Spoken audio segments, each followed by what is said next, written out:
Yeah. That was a long drive. But when you're digging through the mines to find diamonds, you just had to go the extra mile. That makes sense? I don't know, I try to sound profound. But I come to meet somebody very special. We're two persons very special. And it's Toyotas. And one Mitsubishi. I don't want to make the Mitsubishi sound like it's the denominator, but it has a Toyota man to heart. I'm Tabakit.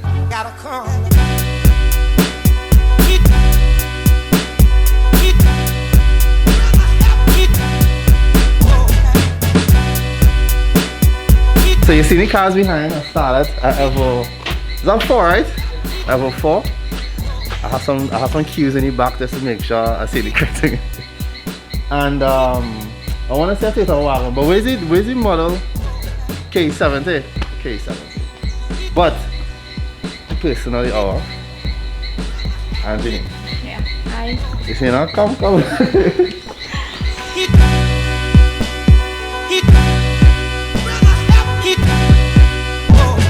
So I had to make this special because I would watch her Instagram and I'll see her digging up an engine and things. So I want to know, like, she just playing now. That is for the grams, but she telling me that is what she just really do.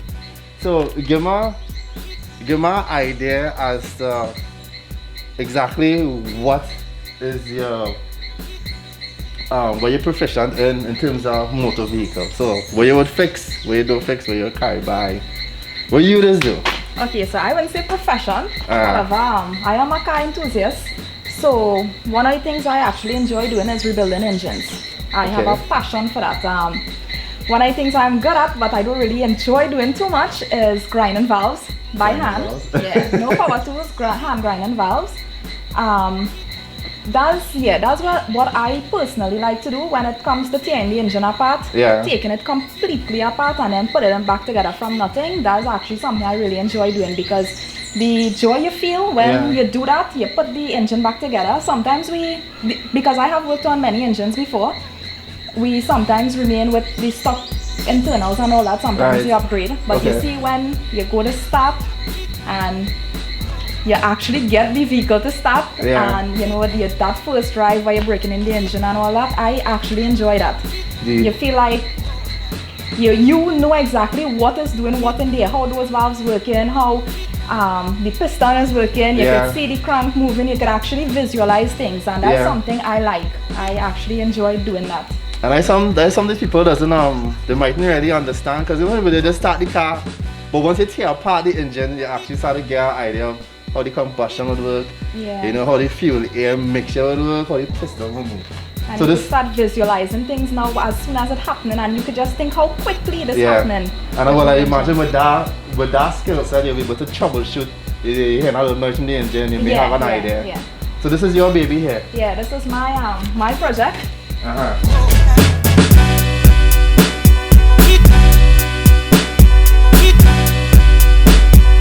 So where's the model? I don't want to give it up. Oh, you're talking about where's the engine?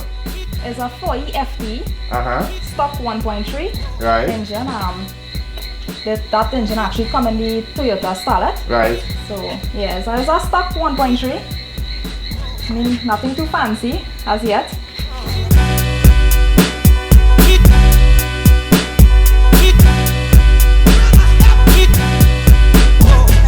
Seeing a turbo upgrade, a wastegate upgrade. What's the size of the turbo? So that's a HKS 3037 GT 3037S turbo, a ball bearing. We have the HKS blow off as well. Alright, and this is not a stock. This is not a stock manifold. No, that's a Ramhorn manifold. Ramhorn design manifold. This design was actually done by a really good friend called Navin. Navin? Yeah. Navin, big up yourself. Yeah, he actually put this together for me.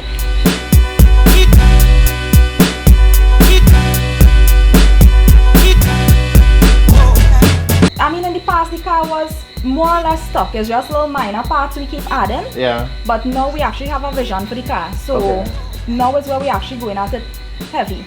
Alright. Well, I see him little minor upgrades, turbo, the MSD coils ignition.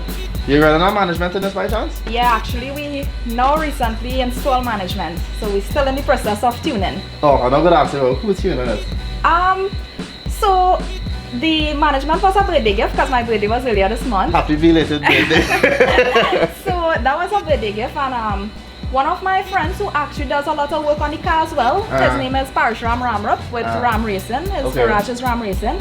He's one who likes a challenge and likes to learn things. Okay. So he did the harness and all that for the management, and he asked me for the opportunity to actually learn tuning the vehicle. Okay, alright.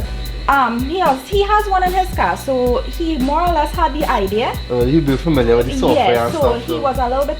In fact, the reason he went and put one in his car is so he could start learning the software.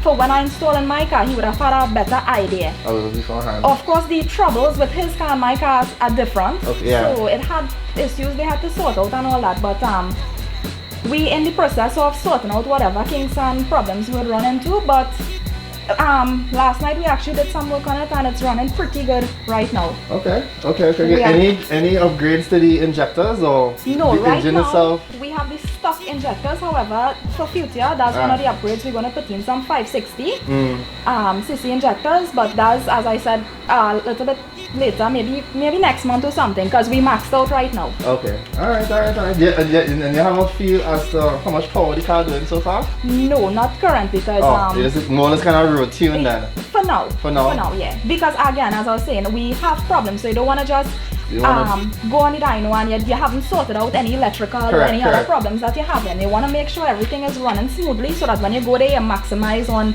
making the best horsepower and torque you could possibly get. You hear that? Take your time, don't rush it. Suspension.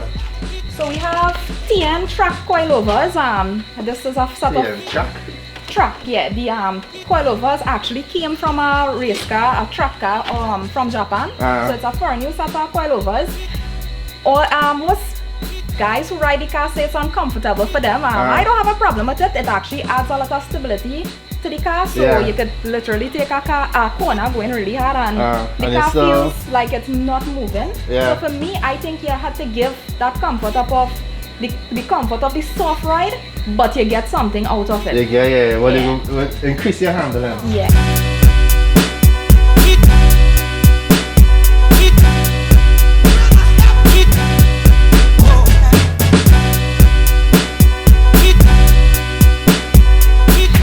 So, I like what I'm hearing. I like the fact that she's taking her time, making sure she go through the engine. And also for your tunnel, basically the head and block stock, so they plan to do further upgrades. Yeah, in the future. Yeah. So tell me about the gearbox, because I'm hearing you shift 1, 2, 3, 4, 5, 6. This don't come 6 forward. No, it doesn't. So that's actually one of the special things about this car. It actually has a 6 forward gearbox. But however, they like to say that's a glass box, so for future, because I intend to race the car on the tracks, we're going to take out the 6 speed, preserve it, put in a 5 for the tracks, and well, the 6 will just be for cruising. I'm not going to say, if it is your plan to upgrade, like what would be the upgrades on the gearbox, if it is your plan to keep it 6? Yeah, we wouldn't keep it 6 because the fact that the ratio is actually nice. I mean, there's a nice thing with the 6 speed and the Starlet, but I don't want to mash up the box because, as I say, it's a custom build box. It wasn't something that was easy. We had to actually wait for parts from the Middle East to put together this box, so I don't want to destroy it. Damn. All right, so we're gonna take a test drive.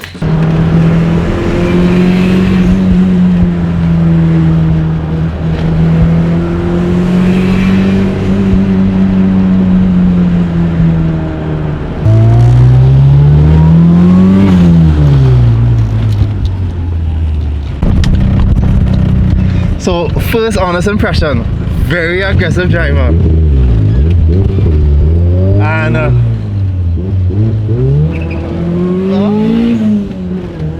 second impression, the car walking, the car working.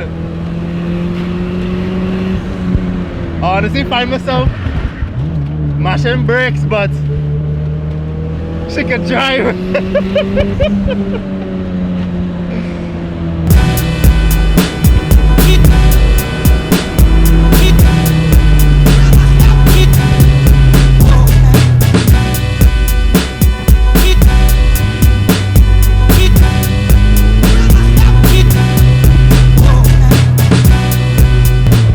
I now catch myself. They say this car in tune. They say it on Haltech, right? Yeah. Haltech on this car in tune. Damn, that was a bit crazy. Can't walk in real good.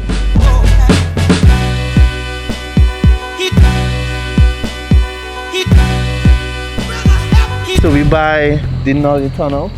I want to give a history, but I gotta read it. It was, I don't know, August the 13th, 1898. Trinidad, when you look at up history, right? With the strict curfew, you can't really go out to your car anywhere, enjoy it. So yeah. Although I like speed, I love speed. Yeah. I am a safe driver. I like to believe I'm a safe driver, so I wouldn't take my car and come out here in the day to endanger anybody's life. Yeah, correct. So we yeah, well, so since the turbo upgrade I have, and then when you change the turbo, you have to do downpipe and all that. Correct, yeah. So we took the car, did that, bring it back home, and still I didn't really drive it around as much. And then we got the Haltech. Well, they take a while to install and all that, and well, with the tuning, well, while they were encountering problems, I wasn't really driving the car because I don't like to drive anything that gives trouble. So yeah, I didn't. So this is actually last night was the first time I drove the car, and this is the second time I'm actually driving it. Wow. Since those upgrades. Okay. Yeah. Okay. Well, she blew my mind. I wanna know where you learn to drive like that. Actually, everybody likes to give you advice when you start driving. Now, believe it or not, I always wanted to be a racer my whole life. This was not influence from nobody. Yeah. I always knew I wanted to be a racer. However, I didn't think I'd still be in Trinidad. But yeah, so obviously the first step in becoming a racer is acquiring that license and driving, learning, getting some driving on the road. And my first car was actually a K70. Okay. And that was a supercharged 4AGZ. 4AGZ, yeah. With a T50 gearbox, and that was a rear-wheel drive car. Now the car wasn't anything pretty. But again, I had not gotten my license, and that was the option that I got to learn to drive with in case they're gonna bounce anything or whatever. So I was at UTT at that time, so I started to be driving to school every day. And you know, everybody will tell you, okay, you should do this, you shouldn't do this, this is what you should do. But learning is something that could only happen from you actually doing things. Yeah, because you know, everybody will say don't take a corner too hard. Now I understand the dangers of things, but you wouldn't really know the limits of a car unless you're really pushing it. Correct. And that's my belief. I wouldn't know where I need to slow down more unless I know this is the breaking point of the car, this is where I could go off the road, this is where I could run off. And it have plenty of things you have to take into consideration with that weather conditions and all that. So yeah, so most of my driving experience came from me on the road, getting that hands-on experience, trying things, seeing, like, you know, I would sit in a car with other experienced drivers, and let me just say, I don't mean to bring up the past, but Kerry was one of those people I actually was given the opportunity to ride with. Yeah. And you know, you look at how they drive, you look at their foot movement, their gear changes, what they're doing with the steering, and I looked at what other people was doing, so that when I am in my car now, I could practice some of these things and see, well, what doing this would do for me, or do to the car, or how it would be like. And that's actually how I started to learn better and get better at the driving.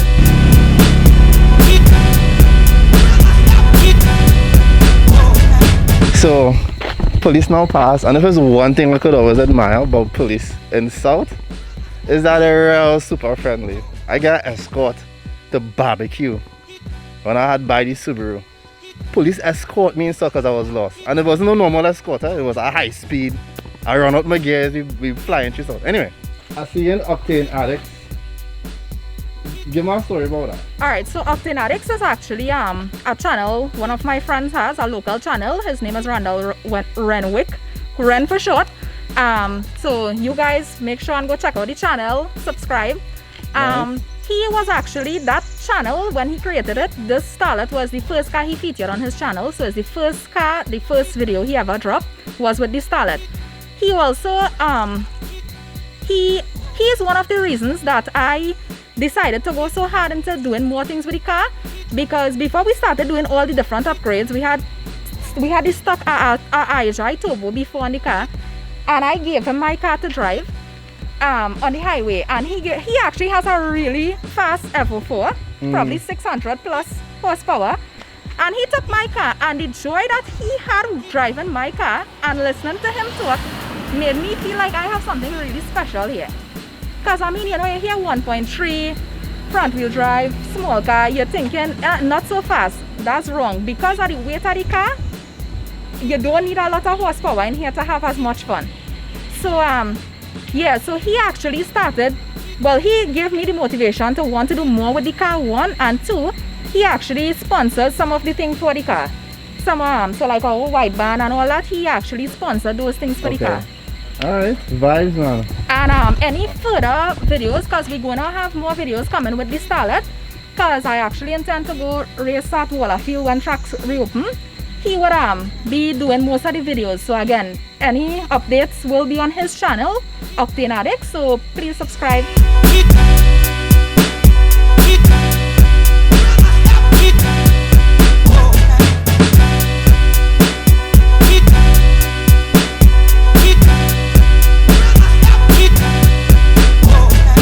I saw a couple of his videos. He doing some good work. I know he would have that kind of in-car experience. Yeah. And you're actually getting the feel of it. So, Octane Addicts, I'll probably put a, so I don't know why I'm in the frames. The social media handle somewhere here. Hey, thanks again for bringing me out. No problem. It was a long drive. I think the wrong turn I should have passed you, should go on us. But you blow my mind, and I want to try to encourage you to continue. When this Wallafield come, I'm gonna be looking for you, and we're gonna be taking some pulls. Hopefully we can get you to drive the BM and see what is going on. And you know, we could probably try something there, yeah? But I'll definitely keep you in mind. I have some cars for you to drive. Right, so yeah, Tabakid. Wait, what's the name of the garage? Do you have a name for the garage or just? No, our personal garage don't have a name. Oh, it's just a private thing. It's just we love cars, so we are collecting and modifying and enjoying. Well, I will be back here very soon because it have two other cars I need to see about. But in the next video, let the content roll. All your good vibes only. Angie, I can say Angie. Yeah, or Ash. Ash? Yeah. Ash, thank you. Even though a burst a hard vessel, the car is literally, like she said, it's real fun to drive. I don't know how, but the car feel like real fun. So like I actually don't mind going back and drive, but on the next video.